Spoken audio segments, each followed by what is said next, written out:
you must hold God to the same standard as everyone else, and I'm not convinced that he is in fact deserving of worship. Yeah. If I could prove to you that the God of the Bible is real, would you be willing to bow your knee to worship God? I'm not sure. Yeah. I would dare to say no. I would dare to say no. I would dare to say that if I were to answer everybody's questions to their satisfaction, here in this room that's skeptical, that they still wouldn't be willing to bow their knee. See, but belief in a thing does not mean worship of the thing. Yeah, I understand that. But if God is real, and I say that he is, he deserves worship. Why? Because he said so. That's circular logic, though. Yeah, is circular logic always wrong? Is it always fallacious?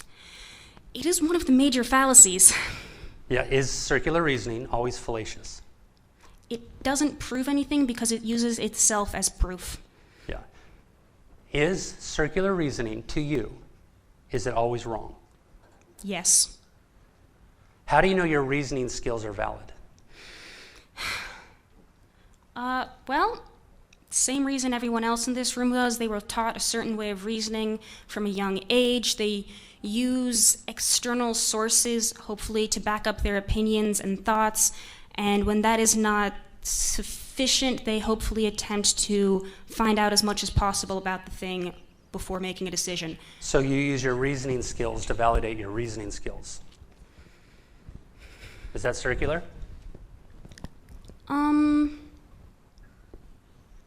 A little bit, but there is no other way to gain reasoning skills. However, there is other ways to back up God if you in fact have faith in God.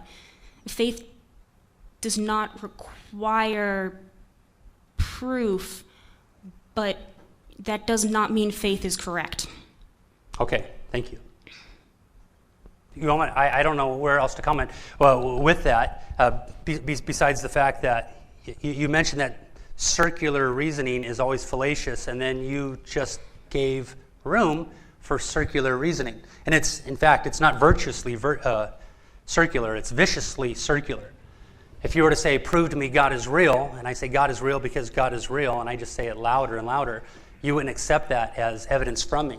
You know, if I say, how do you know your memory is valid? You said, well, I took a memory test 2 weeks ago. Do you remember taking a memory test 2 weeks ago? And we use our memory to validate our memory. You know, I talked to the nice gentleman earlier, right before you, or two people before you, could you be wrong about everything you think you know? And he said, yes.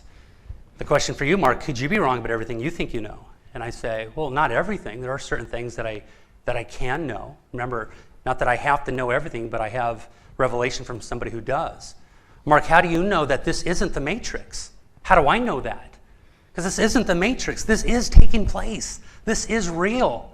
How do I know that? How do I know my mind is not in a vegetative state? Well, the Bible says that God has not given me a spirit of fear, but a power, love, and a sound mind. That's consistent within my source of authority, which is the Word of God.